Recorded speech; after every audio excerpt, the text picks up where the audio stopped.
The Literary City with Ramjee Chandran, exclusively on IndigoMusic.com. Hello and welcome to the Literary City podcast.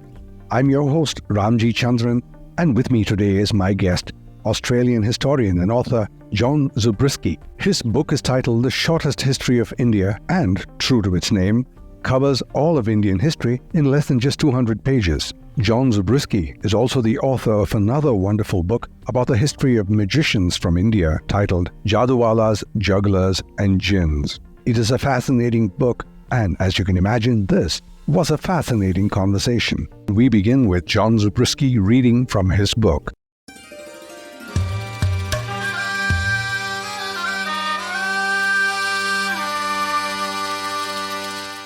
The juggler swallowed a sword like water, drinking it as a thirsty man would drink sherbet. He also thrust a knife up his nostril. He mounted a little wooden horse and rode in the air. Large bodies were made to issue out of small ones. An elephant was drawn through a window, and a camel through the eye of a needle. Sometimes the jugglers transformed themselves into angels, sometimes into demons. They sang enchantingly. The 14th century writer, mystic, musician, poet, and possible inventor of the sitar, Amir Khusrau was the greatest chronicler of the Delhi Sultanate. He moved among the crowd, as one historian noted, his prose and poetry capturing the decadence and depravity of pre-Mughal India. Khusrau's world was populated by turbaned ulemas, saintly and impostor Sufi mystics, quarrelling jurists, gamblers and courtesans. There were mimics, acrobats, jugglers, conjurers, rope dancers and fortune-tellers. The jugglers he describes in his poem Ashika are so dexterous in their use of swords they could split a hair in two and dissect a fly in midair. In the poem Nur Sifir, he vouches for enchanters who can bring a man killed by a snake back to life after 6 months, convert themselves into wolves, dogs and cats, extend their lives by controlling their breath, and make themselves invisible by applying a magic paste to their eyes.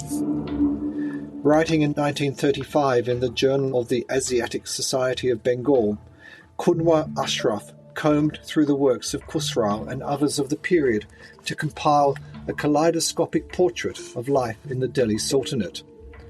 Bazaars were filled with performing rams and monkeys, snake charmers and puppeteers. Dancing elephants amused the crowds. In the princely courts, the most skillful of jugglers executed a version of the rope trick, where a magician climbed into the air until he disappeared. Soon his limbs rained down and were collected by his wife, who threw them into a funeral pyre and then committed sati by consigning herself to the flames. A short while later, the magician reappeared and demanded to know what had happened to his wife, only to see her emerge from the zenana quarters of the ruler's palace unscathed. Hindu and Muslim nobles employed acrobats, mountebanks, professional jesters, buffoons and clowns to entertain their guests. Sword swallowers, conjurers, court jesters and other performance artists have been a part of the social fabric of India since the Vedic era. Over the centuries they would be celebrated and censured. These mostly itinerant show people occupied the lowest rungs of the caste hierarchy, yet they were indispensable. They were patronized by kings, queens, and the nobility for their prowess in performing exorcisms and divinations, countering the effects of inauspicious omens, dispensing life-prolonging elixirs and love charms, as well as entertaining the ministers of the court, the women of the zenana, and ambassadors from distant lands. They were an integral feature of festivals, religious rituals, and secular ceremonies, their skills codified in the sacred list of the 64 essential arts.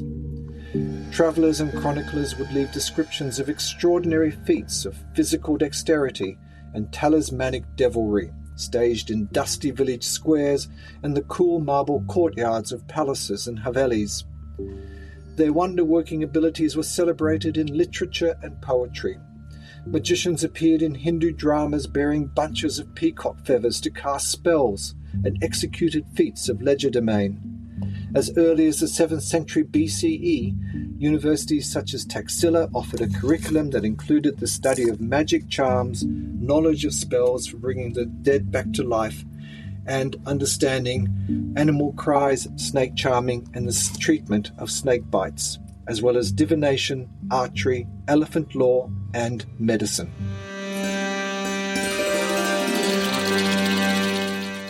History was never considered to be a subject that could lead to gainful employment, and I dare say, rewarding matrimony. Maybe that's why we have paid little respect to it in India. And maybe that's why our public records are shoddy, most museums and public places of history disrespectfully maintained, extremely poorly funded, and shabby when compared to those in other countries. Through the ages, the lasting history of India has been mainly discovered and recorded by travelers from overseas, from Megasthenes in 300 BC to Al-Masudi in 950, Thomas Roe, 1615, and then so many other illustrious people during and since. And now a sudden interest in Indian history. Of the numbers of books that publishers send me to consider for this podcast, a great many have been about Indian history in one form or another. This interest in Indian history, I guess, was kicked off by recent Western historians, but the trend is carried forward by so many wonderful Indian historians and writers, each compelling, entertaining, and insightful. So it's all good. It's a great time to be discovering ourselves. And maybe this will cause our public spaces to improve as well. And I pray, curated by historians and other men and women of science, and not politicians. My guest today is John Zubrzycki. He is the author of several books on Indian history. His most recent book is titled The Shortest History of India. He artfully presents the thousands of years of the history of India in a little over 200 pages. His earlier book, Jaduwalas, Jugglers and Jinns, is an amazing history of the little-known but truly fantastic contribution of India to the world of magic, to such a degree that Western magicians believed that they needed to dress up as Indian mystics to be credible to Western audiences. There's so much to ask him, so let's get right to it. Here he is, joining me now from his home in Australia, John Zubrzycki. Welcome to the Literary City. It's a pleasure to be here, and I'm thrilled because I've discovered this wonderful podcast, which I hadn't known anything about before, but I'm going to be an avid fan of it from now on. Thank you. You're very kind. And to count you among our regular listeners would be an honor. Thank you.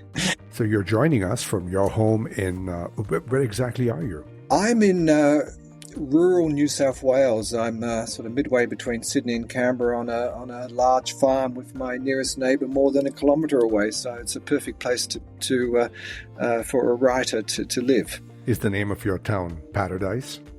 Yes, it's very, very quiet, yes. Sounds lovely to me. Okay, straight to your book now. The title is Shortest History of India. Now, is that not a contradiction in pursuit of a fact? Look, I mean, I'm sure there are shorter histories than mine. But, when I was researching the book, and I did, I actually picked up several copies of other supposedly short histories of India.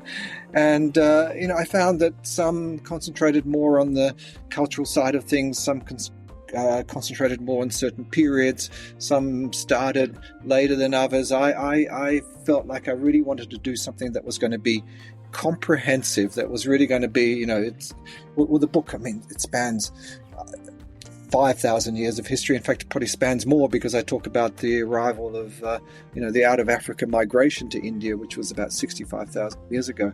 But, I wanted to, it's impossible to condense that much history into, less than 300 pages. And in fact, my publisher wanted it to be even shorter. And it was just, we cut out every extraneous word that we could. We made sure we weren't going to be drowning the readers in just facts and figures and piling dynasties on top of dynasties just to make, which would just, you would feel suffocated by all of this information. We wanted to put I was asked to put a human face to this history as much as I could to make it as accessible as it could be, but yet maintaining a sort of scholarly undertone. Right. Well, there are those in India who want to condense it even more. Yes, unfortunately. Dispense with those pesky Mughals. Yes. Squeeze out that. As a historian, you have two stages of your work, researching it and then presenting it in prose. Now, to be a published historian is necessarily to be a good storyteller. So do you always look for the entertaining when you research? It doesn't have to be necessarily entertaining, but it's got to be something that will resonate with, you'd hope, with the reader. Add substance, color, context, to whatever you're trying to convey. Look, my journalism, my background is as a journalist. I spent probably about 30 years as a journalist, and so I was. That's a great training ground. Yeah, definitely. Because it makes you have to be concise, you have to be fast, and you have to, when you're out in the field, getting stories, talking to people, you've got to be, accuracy is obviously very important, but so is drawing, interesting things out of your subjects. Right. Now, as a journalist, you would be adept at writing. As a historian, do you enjoy the research? Look, I mean, there are different stages. Again, the shortest history of India was a little bit different because I didn't have to rely on primary sources, hardly at all. I mean, I read a lot of journal articles. Of course, I read a lot of books. I read a lot of newspaper reporting, particularly coming closer to the present day. But with my other books, they've almost entirely been based on archival research. I mean, the passage I read out at the beginning, which is from Jadwala's Jugglers and Jinns, A Magical History of India. I scoured archives in Delhi, Bombay, Calcutta, London, New York, in the Library of Congress. I was, looking through the Houdini collection, to piece together all these things, and that for me is the most thrilling part of writing books. Is going into an archive. I remember in Bombay, for instance, in the Maharashtra State Archives, very ramshackle. It's very sad to see the condition of the documents in some of these archives. It's just not being looked after at all. But I pulled out a file on a group of jugglers, magicians, who were being sent off to Paris for the Paris Exposition in 1900. And lo and behold, who was organizing that? That was Motilal Nehru, of all people. Imagine. I'm seeing the original letter from Motilal Nehru, the patriarch of the Nehru-Gandhi dynasty, who's taken a bit of a detour from his legal practice to become the P.T. Barnum of India, seeking permission from the British government to send a party of 60 jugglers, to Paris, for this Paris Exposition. He's become an entertainment entrepreneur suddenly. There's money to be made. He's got a license to sell liquor in Paris, and 60 million people will pass through the turnstiles. It's extraordinary. And most of them would have made a beeline for his jugglers. So there you come across this thing, and you're the first person who's seen it, because what a great story. Yeah, fantastic. So that's for me. That's as a writer. That's what's the most thrilling part of being a writer is that sort of thing. But then the shortest history of India was thrilling too, because it gave me a chance to go back over what I'd learnt and read about and studied over the years. So it was terrific as well. It's fascinating what surprises history throws up. Now, when I've read the histories of the US, or take Europe, for example, indeed Islamic history, I get the sense that there has been some kind of movement in those histories, as if they were headed somewhere. On the other hand, when I read Indian history, it seems to be more like a record of existence, about things that have been geographically rooted and time-specific, not a sense of movement. And then you have to connect the dots to make sense of it. Do you get what I'm saying? Yeah, I get what you're saying. Yes. And look, connecting the dots is terrific as well. you have to do that in order to make it readable as well. For instance, when I was writing my first book, The Last Nizam, which was about Hyderabad, which is India's premier princely state. I mean, there was only one ruler who was called by the British His Exalted Highness. I mean, he had a 21-gun salute and all of this sort of stuff. But what struck me was that, I had, no one had really done a comprehensive history of Hyderabad, of course, but no one had ever done a book that, looked at the state as a whole and put all of its history together. And so that's what I tried to do that, because I in order to tell the story of the last Nizam, Mukram Jah, and what happened to him, you needed to understand the story of what had happened in Hyderabad before that. It was a great power in itself, and yet, nothing had been, no one had bothered to, write that history in a comprehensive way. Right. So, the history of Hyderabad is a whole book in itself, and that's the impression that I got from reading The Shortest History of India, is that everything that you mention in your book is actually an entire book in itself. And maybe that would give it the movement. But let's go back to the beginning. Harappa. How important is Harappa?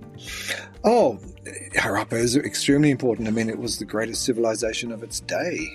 But this was a seemingly egalitarian, quite secular state, which had trading links with countries as far away as Egypt, the Gulf, Central Asia, and so on.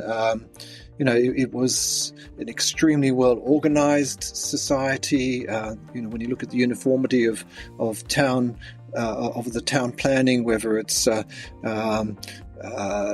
Mohenjo-Daro or a site in Gujarat, or even as far west as Afghanistan. I mean, it's, you've got set widths for streets, you've got the same sets of public buildings and so on. So, it was an extraordinary civilization, spread out over a vast geographical area. I mean, greater than Egypt and Mesopotamia, those civilizations combined, yet it maintained some sort of a structural integrity, and how they could have achieved that in so long ago is mind-boggling. It's fascinating for me. I guess it's a great starting point for the study of India. Yes, right. Starting point for the study of Indian history. You wrote that William Brunton discovered Harappa only as recently as 1856. And once he found it, then the Archaeological Survey of India came into it and everything changed. And Harappa became the fount of all Indian history and learning. But how did they teach Indian history before that? Well, that's a good question. I mean, it was, a large part until writing was introduced into India. We had no historical sources. Everything was oral history, and you can deduce certain historical figures, or you can certainly deduce something about the structure of society, the structure of the religion, and all these sorts of things, which are very important to an understanding of that early Indian history. But yeah, so it was, it wasn't before the discovery of the Harappan civilization, it was a big, big black hole. Right. One of the most interesting things about the shortest history of India is that sometimes it just gives you context in a very pithy way. For instance, you mentioned that the period between 320 and 500 was the golden age, the Gupta period. And the book has very interesting information as to why that was the golden age. And I will leave it for people to buy the book and read that for themselves. No spoilers. Also, your book mentions another very interesting William Jones. On page 61, you talk about him, and he founded the Asiatic Society in Kolkata, and he's buried in a cemetery in that city. We don't really know enough about William Jones. Tell us a little bit more about him. Oh, look, I mean, he was a polymath. I can't remember now how many languages he spoke, but it was quite extraordinary. He wrote a history of Persia, Persian language dictionary. He came to India to take up a posting as a judge, but was clearly fascinated by the country, and he realized that as a judge, you realize that to gain a proper understanding of Indian law and dispense justice fairly, you needed to understand the Sanskrit language. So he found himself a teacher, and it was while studying Sanskrit that he started to make this link between Sanskrit and the Indo-European languages. And as you say, founded the Asiatic Society. And to me, he was one of the most interesting characters in your book. Now, in your book, you have a sidebar titled The Gupta Gambit.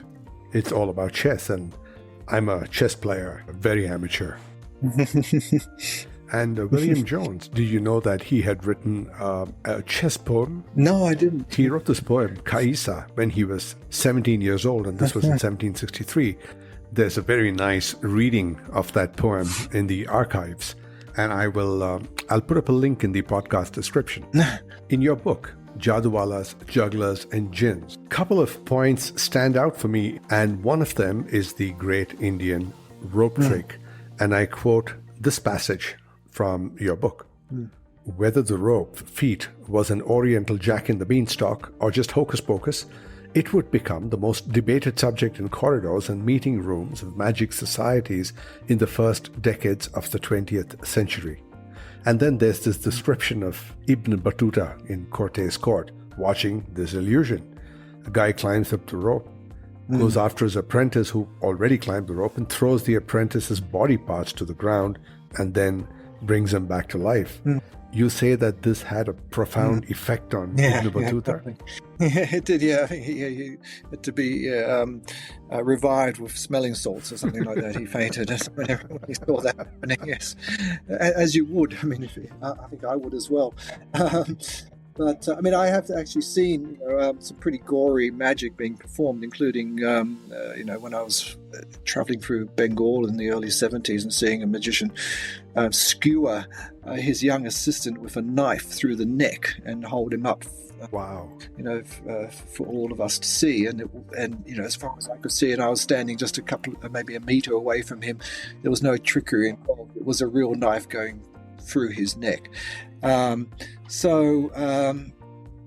But it's the Indian rope trick. It's the most iconic of all Indian magic tricks, but it all started with a piece of fake news, of course, in the Chicago Tribune when a couple of journalists went to India and pretending that they had seen this trick performed, but it was all part of a trick to get people to buy more copies of the newspaper. It was fake news. It just never happened, but by the time the newspaper issued a correction or an apology, it had gone viral. Now this is the 1880s, so it means that it's gone. Twitter. Yeah, there's no Twitter, there's no internet, no YouTube, but this was something that really captured the public's imagination and really put India front and center of the magic world in the early part of the 20th century. And then there's some great stuff about P.C. Sarkar. Yes. In your chapter, though, you have him on the back foot all the time on account of the troubles that the Western magicians gave him. Didn't help that he called himself the greatest magician ever. In response to which, there was this funny line in your book where you quote George Johnston, who said, "My ego was bruised as I was under the assumption that I was the world's greatest. I stated that his claim was as ridiculous as Sophia Loren complaining that Twiggy had stretched her sweater." Look, if there's anything, magicians have got a great sense of humor. I mean, they have to be. They're actors after all. Right, they are entertainers. They're entertainers. They show men and women. I mean, mostly men, unfortunately, but they just show people they're entertainers. I mean, that's how you do it. And Sarkar was no slouch in that department, was he? Yeah, that's right. I mean, he had the audacity to call himself the world's greatest magician even before he'd left Bengal, and he had a tremendous ego, and he was very competitive. I mean, he was very, he was a great showman. Magicians you talk to who remember him will say that he was a great showman, but he wasn't a particularly good magician. He was an illusionist, so he could, if you've got, 60 tons of props, which is what Sarkar would travel with. You could just about make anything happen. I think he famously made the Taj Mahal disappear. I think he made the Frontier Trail disappear, all this sort of stuff. So, yeah, he did make the Taj disappear. Now, if only the present government could hire him now. Exactly. Yes. Now, for our listeners, there's a link in the podcast description to where you can buy The Shortest History of India and Jadwala's Jugglers and Jinns, and through there, other work by John Zubrzycki. Speaking of your books, you started with the book about the Nizam of Hyderabad, and now we're here. Take us through the books that you've written. Look, The Last Nizam was about Mukram Jah, the 8th Nizam of Hyderabad. And then while I was writing that book, there was a character in that book, Alexander Malcolm Jacob, who sold 6th Nizam, what was then called the Imperial Diamond, 183 carats, so almost twice the size of the Koh-i-Noor. And I thought, wow, this is an interesting character. What a fantastic story. And then, as I said, he dabbled in magic. So that drew me to Indian magic more generally and the Jadwala story. And then after that, I was asked by Juggernaut publishers to write about the history of the Jaipur royal family, or the contemporary history, really. And then we have The Shortest History of India. And finally, a cliched question. What's next? Look, I've got a list of ideas for books on India, which is as long as the rope that the magicians throws into the air. Just to give you an example, I'd love to write a history of the Archaeological Survey of India, of the discovery of India. But I am also working on a book on the integration of the princely states. So from 5,000 years of history into 300 pages, I'm now trying to condense the story of 562 princely states into whatever it's going to be, 350, 400 pages, and what happened to them in the lead up to independence and immediately after. Some of your listeners would be familiar with V.P. Menon's work on the story of the integration of the Indian princely states. But what I've discovered is there's so much more to the story. I mean, his is a very sanitized version. And the behind the scenes of what was going on in that crucial period between, in the lead up to independence, where, there's the Hyderabad story is well known, right? The Kashmir story is well known, the Junagadh story is well known, but there was lots of other. The whole process was extremely messy. These princes, these rulers, were promised a lot of things. That they'd retain their titles, they retain their kingdoms, that they'd not be integrated, and so on. And every single promise that was ever made was broken. So that's what I'm working on now. That'll be the next book that comes Already, out. I can't wait to read it. And maybe you'll come back on the show as a guest when you've written that book. Oh, I hope so.